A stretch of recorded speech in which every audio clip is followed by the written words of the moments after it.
Ah, the air crackled with a nervous energy on my first day at Thorn Industries. Unlike the countless hopefuls who applied, I waltzed in without an interview, my charm and looks apparently enough to secure the coveted executive assistant position. Mr. Thorne, the notorious CEO, had a reputation, a predator in a bespoke suit who saw women as toys. The previous assistant, a timid wisp of a girl, barely lasted a month. My first encounter confirmed the whispers. He was devastatingly handsome, with a steely glint in his eyes that flickered to something unsettling when he saw me. "Ah, Miss Evans," he drawled, circling my desk like a shark. "Finally decided to grace us with your presence." He leaned closer, his cologne a cloying musk. "I wouldn't want you to think this is just a secretarial job, would I?" My stomach churned, but I held his gaze. "No, sir," I replied, voice steady. "I understand my duties." He chuckled, a sharp, humorless sound. "There's more you can understand, Miss Evans. Be a good girl, and who knows what opportunities might arise."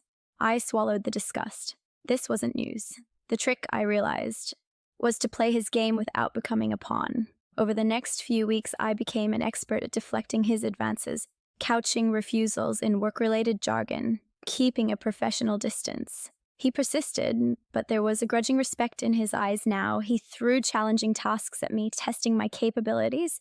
I met every challenge head-on, exceeding his expectations.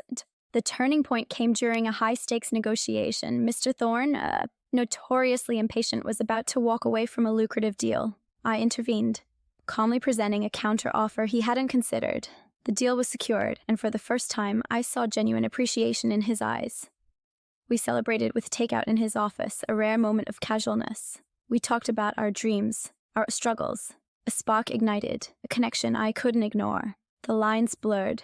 The man who seemed like a caricature of arrogance was witty, intelligent, someone burdened by the weight of responsibility. I saw the vulnerability hiding beneath his bravado, the loneliness in his eyes. I found myself lingering after work, stealing glances, a traitorous warmth blooming in my chest. One evening, as we reviewed a proposal, his hand brushed mine. It sent a jolt through me. He looked at me, his gaze lingering, and then he leaned in. This time, I didn't pull away. The kiss was electric, a mix of pent-up desire and a strange tenderness. Shame gnawed at me. I was playing a dangerous game, falling for a man who used women like tissues. But the more I knew him, the more I saw the man beneath the power suit, a man scarred by a past betrayal, afraid of intimacy. He confessed his feelings, a raw vulnerability I hadn't expected. Love blooming in the most unexpected of places made the situation even messier. I couldn't be his plaything, but could I be his partner? The question gnawed at me. One morning, I laid it all out. "This can't work like this," I said, my voice shaking. "Either we build something real, or I walk away." Silence hung heavy in the air. Then he spoke, his voice hoarse. I can't ask you to trust me after what I've done."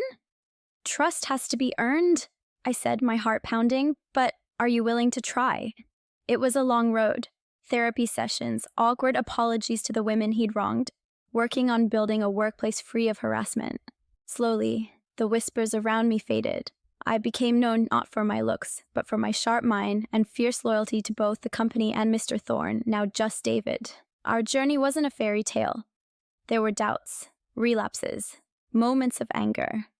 But through it all, there was a love that grew stronger. We learned to communicate, to build trust brick by brick. He became the man I knew he could be, a leader who respected his employees, a partner who cherished me.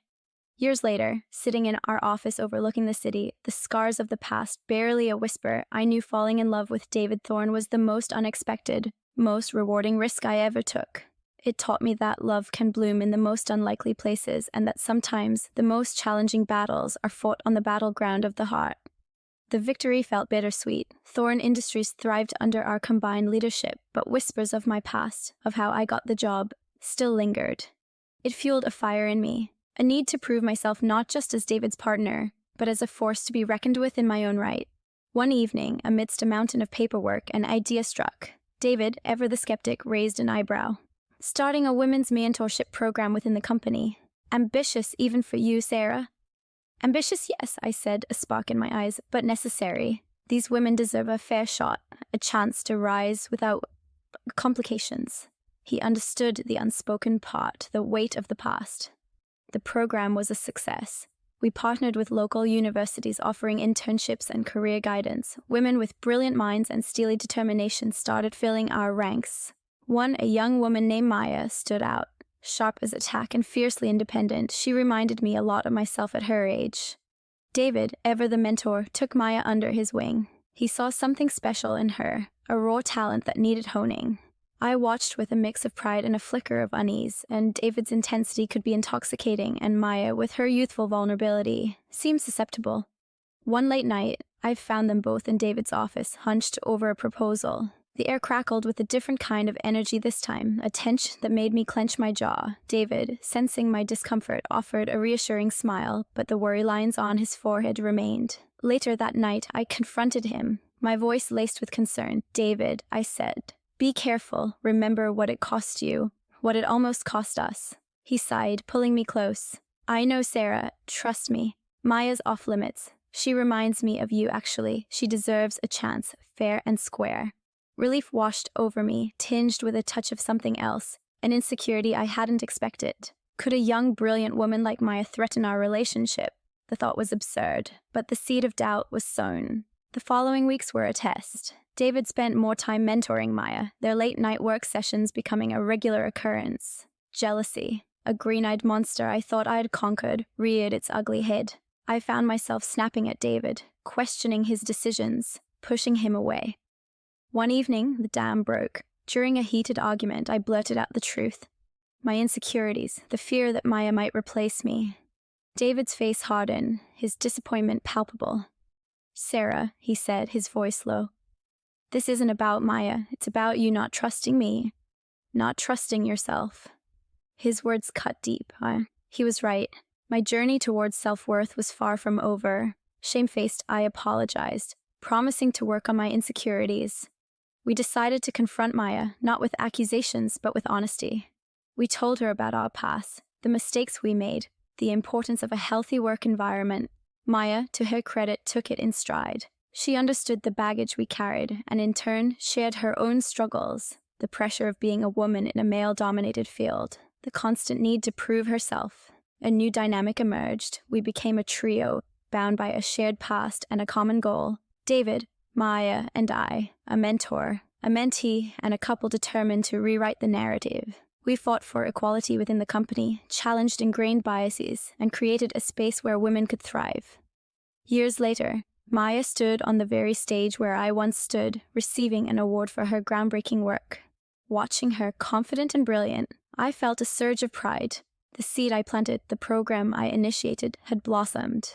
More importantly, it had helped me overcome my doubts, strengthen my relationship with David, and become the woman I was always meant to be. Our love story, born in the ashes of a toxic past, had become a testament to redemption, trust, and the power of women supporting each other. The whispers had faded, replaced by the resounding success of the women who dared to dream and the man and woman who dared to love. The future unfolded with a rhythm of its own. David and I married in a small, intimate ceremony, surrounded by loved ones. A stark contrast to the transactional beginnings of our relationship. We built a life together, a haven of trust and laughter. Yet a part of me yearned for a different kind of fulfillment. One breezy afternoon, while sorting through baby clothes for a charity drive, a pang of longing pierced my heart. The ache had been a constant companion for a while now, a silent whisper of what if. Looking at David, contentment etched on his face, I knew I had to voice it. "David," I began, my voice hesitant. "We've built a wonderful life together, but, I trailed off, unsure how to articulate the turmoil within. He took my hand, his warm touch a familiar comfort. "But what, Sarah?" I want a child," I confessed, and tears welling up in my eyes. David's smile faltered for a brief moment, a flicker of a past shadow crossing his face. Then he pulled me into a hug. "I know, love," he whispered. "I've known for a while." The conversation that followed was a mix of hope and trepidation. David opened up about his own fear of fatherhood, the scars of a childhood marked by a distant father. I shared my anxieties about the toll it might take on my career, the challenges of balancing motherhood with my ambitions. Together, we decided to explore all options. Adoption was a strong contender, the thought of giving a loving home to a child in need resonating deeply. But as we delved into the process, a flicker of hope emerged, a chance, however slim, for me to conceive naturally. The journey was long and arduous. Months turned into years, filled with doctor visits, tests, and mounting frustration. Just when we were about to give up, a miracle happened. A faint blue line on a pregnancy test. A silent promise of a new beginning. The pregnancy was a whirlwind of emotions. David, ever the doting husband, pampered me to no end. He read parenting books, researched baby products, and even started practicing swaddling techniques on stuffed animals, much to my amusement. The day our daughter, Lily, arrived, the world shifted on its axis. Holding her tiny hand in mine, a fierce protectiveness bloomed within me. David, tears glistening in his eyes, looked at me with a love that transcended everything. We were a family, a testament to love's enduring power. Lily's arrival brought its own set of challenges. Sleep deprivation, endless diaper changes, and the constant juggle of work and motherhood tested our limits. But through it all, our love for each other and for Lily kept us grounded. As Lily grew, so did our company. The Women's Mentorship Program had blossomed into a full-fledged initiative, empowering countless women to reach their full potential. Seeing the confident young women rise through the ranks, mothers themselves now, filled me with a sense of accomplishment that transcended any professional victory. Years later, sitting on our porch swing, watching Lily, now a vibrant teenager, chase fireflies in the twilight, a wave of contentment washed over me. The journey had been far from easy. We'd faced our demons, wrestled with insecurities, and emerged stronger, together. Our love story, born from an unlikely spark, had become a tapestry woven with threads of redemption, trust, and the unwavering support of a family we built, brick by brick, on the foundation of love. As I leaned my head against David's shoulder, the fireflies twinkling like a million tiny stars, I knew this was exactly where I was meant to be. Please subscribe to my channel Lessons of Life and press the bell notification icon.